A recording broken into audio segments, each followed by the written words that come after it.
This isn't the first time we're saying this, and it definitely won't be the last. 2018 has been a stellar year for video games. After 2017, many expected that this year would be more of a breather as the console generation gathered itself and geared up for its final, frenetic stretch, but it just kept on going. We've been treated to so many landmark releases. The indie industry is stronger than ever before, while VR has also started to show its true potential. But while things have been getting better on a lot of fronts, there are some ways that the industry either hasn't taken enough steps forward or seems to have stagnated, at least for now. So in this feature, let's take a look at 15 such examples in 2018 from across the industry that, in spite of all the good stuff, have stuck out like a sore thumb. Let's get started. Premature Hype. Over the past few years, the industry has been adopting the trend of not announcing games too early. And though announcements of games that are only months away from launch have become more and more common these days, there are still instances of games that are announced way too early, or of games that have been announced for a long time, and yet even with no confirmed release date in sight, continue to be hyped up by publishers. 2018 saw games such as Cyberpunk 2077, The Last of Us Part 2, and Death Stranding all being hyped up by their respective publishers, in spite of them all lacking any confirmed release dates, while the likes of The Elder Scrolls 6, Starfield were also announced, with their launch dates presumably being years away from now. Mobile focus.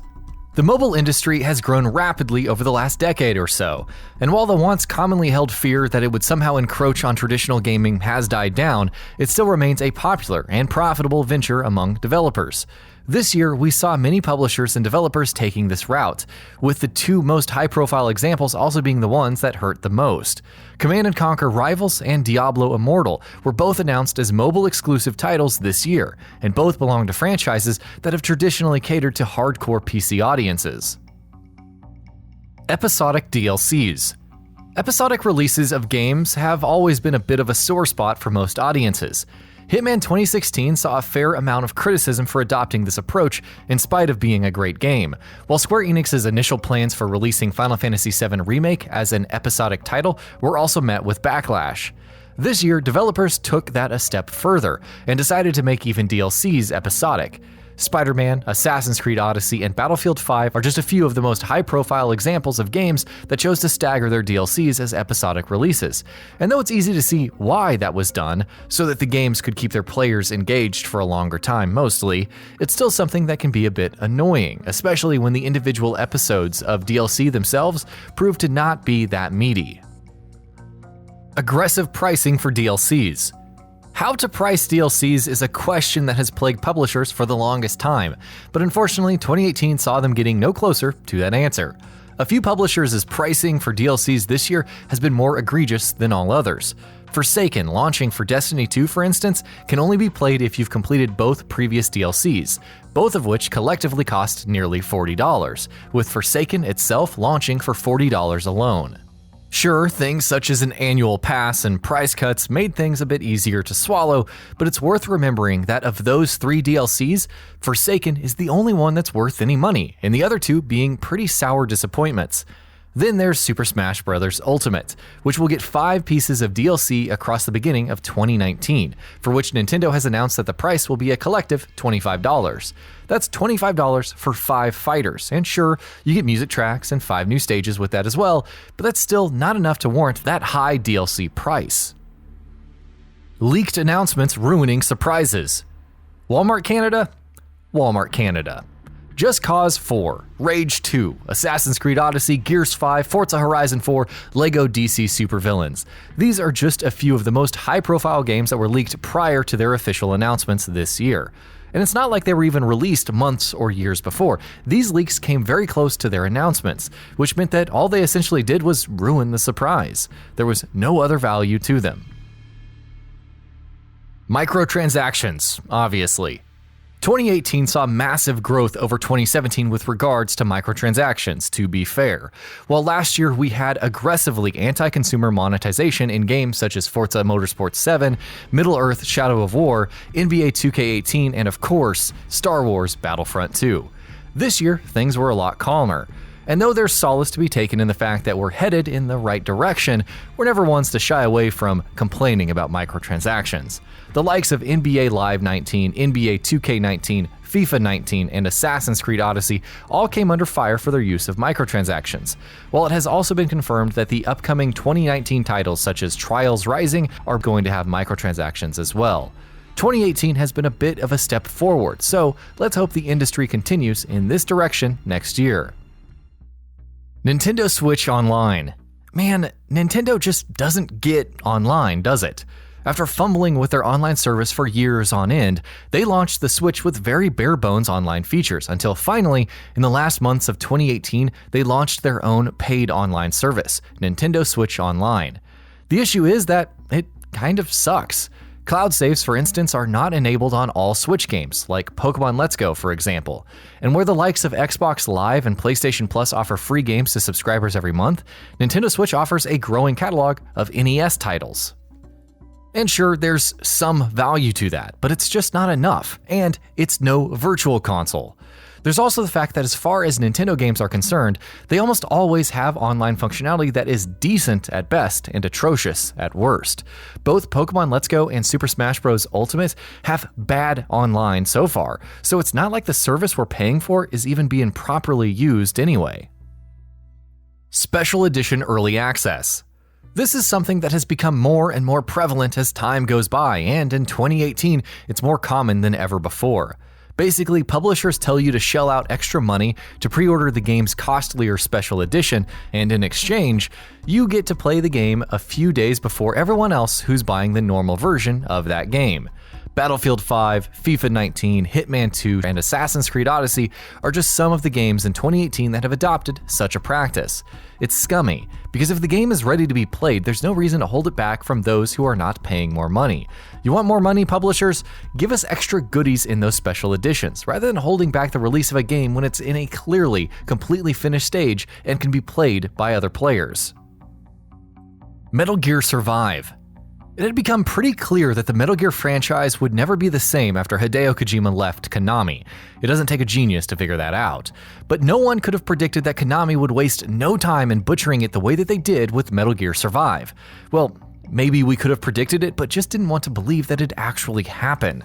Metal Gear Survive is an unoriginal, boring, and grindy game that is nothing at all like what we expect to see from this series. It actually brings shame to the Metal Gear moniker, and it's shocking that Konami thought it would be a good idea to cash in on the series' name with, well, whatever the hell this was. Fallout 76. In one fell swoop, Bethesda lost about half of the goodwill that they had accrued with so much hard work over the past few years. Seen as a purveyor of single-player titles, developers of massive and immersive games, and a very consumer-friendly company until very recently. Now, suddenly, they're misguided, tone-deaf, and some might even say flat-out anti-consumer. How? Well, it took just one game, Fallout 76. But looking at how bad Fallout 76 is, it's not at all that surprising, because really, that's how bad it is. It's not just disappointing. Fallout 76 is plain and simple a bad game. One of the very worst of 2018, in fact. That freaking Fallout 76 bag. Everything that has touched Fallout 76 since its launch has been a dumpster fire. Prior to its launch, Bethesda announced a $200 Power Armor edition for the game, which would include collectibles such as a Power Armor helmet and what was clearly advertised as a bag made from canvas material. When this was shipped, consumers weren't happy to find out that the bag was instead made of cheap nylon. In an effort to placate fans, Bethesda offered those who purchased the edition 500 in-game atoms, which is roughly $5. After a series of what Bethesda quickly labeled as communication errors from merely a contracted party rather than an actual employee, the publisher stated that they had to switch to nylon production due to a shortage of canvas material.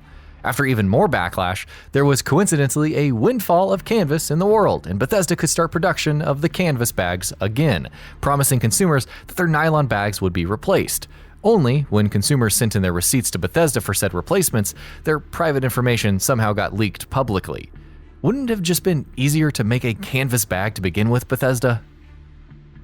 Telltale Games closure.